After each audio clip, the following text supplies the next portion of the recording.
Still in section 8.2, this is example 1. We've got an electron moving at 3.7 times 10 to the 6 meters per second to the right through a magnetic field here. Okay, so what we've got is, let's picture there's an electron.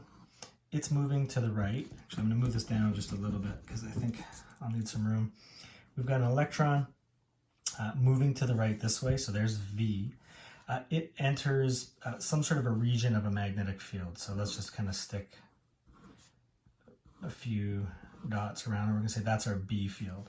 Okay, so this guy's not the B field, that's just an electron. So an electron enters this magnetic field. This guy's going to experience a force. Anytime you have a charged particle entering a magnetic field, it's going to experience a force. The force on that, let's see if I can move this just a little, make sure you can see this. Force is QVB sine theta. The force that it experiences goes by this. This is just magnitude only. So as far as finding the number, this is kind of an easy part. Q, this is an electron, so charge on one electron, 1.6 times 10 to the minus 19. Remember, magnitude only here, so no negative signs. Same thing, if you kind of chose, I don't know, left is positive, when you sub in this speed again, no negatives here, just magnitude, so 3.7, 10 to the 6. B field is this thing right here. B field is measured in Teslas. Like the car maker, the car is named after the same guy that this unit is named after. For sine, what we've got is V is exactly, let's put a little northeast, southwest up here. So exactly east. So V is exactly east or right. The B field is coming out of the page. Okay, so this is out of the page, remember this way. Coming straight out towards you. Those are at 90 degrees to each other.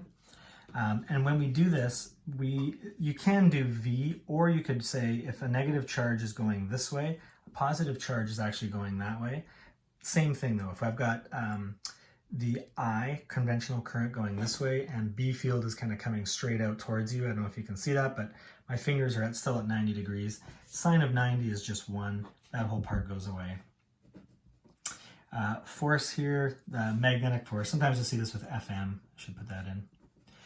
The magnetic force here, if we work out this number, we get 2.664 10 to the, what is that, minus 13 newtons. We'll round this for sig digs, but we need to find out the direction on this thing. Whoops, 2.6, I guess that's 7. 2.7 times 10 to the minus 13 newtons, but before I can sort of stick a vector sign on here, I need to figure out the direction. This is right-hand rule number 3. Right-hand rule number 3, this is like the three-fingered one, or the one where we kind of use our flat hand with the palm. Remember, if an electron is flowing to the right, that's the same as a proton or a positive charge flowing this way. So I'm going to point my thumb that way. My fingers, this is hard to see, but it's kind of coming straight up towards the camera. That means the force is going kind of up that way. The force is going north. So this force, we could say, is north. For part B, though, they kind of hint at this circular path. Okay, so what's going to happen is, as the electron kind of comes in here, what we said is the force, let's use another color, the force is going this way. Okay, so I is actually going back this way to the left. We just kind of went through and found that, I guess. I is going this way, B is coming out towards you, force is going straight north. That means this particle is going to start to curve and go up this way. Okay, so we're going to assume for a sec that this B field covers a lot of area. So this B field covers this large area. The force was up this way. As it comes around like this, because of this force, it's going to start to change direction. Right here, the electron is now going straight north. What that means is, again, conventional current goes in the opposite direction, so kind of that way. I don't know if you can see my thumb pointing that way. My fingers are coming out of the camera, or out towards the camera, I guess. Force is now west, so force is now going this way. What that means, again, is this particle is going to change directions. It's going to start coming around this way. Right here, The particle is now going this way. Again, conventional current says flip it around, point it that way. B field is still out of the page. Force now is going straight south. Whoops, that's force. And again, this particle is going to change direction. It's going to start coming down around this way. Conventional current, we point our thumb in the opposite direction. If I can do this one, B field is coming out of the page. Force is now east.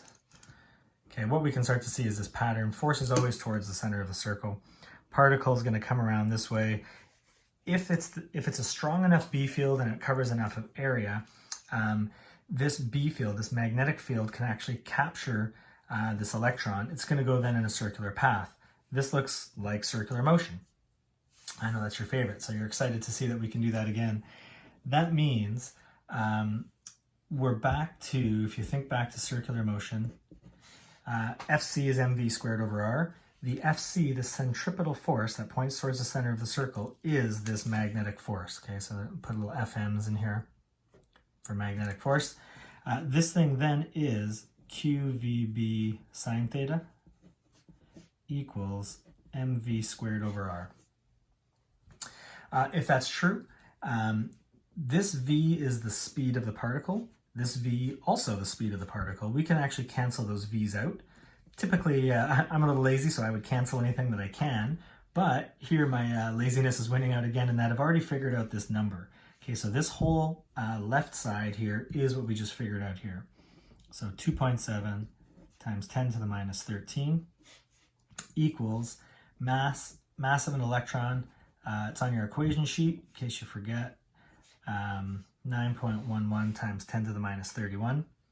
Speed of the particle, still this number. Don't forget to square it. Radius, that's what we're looking for. So radius comes up, this number here comes down. We can do a little rearranging. And we figure out this is 4.6815. We got to do some sig digs on this thing. So we're going to have 2 sig digs. So radius is approximately 4.7 times 10 to the minus 5 meters. And that's our radius.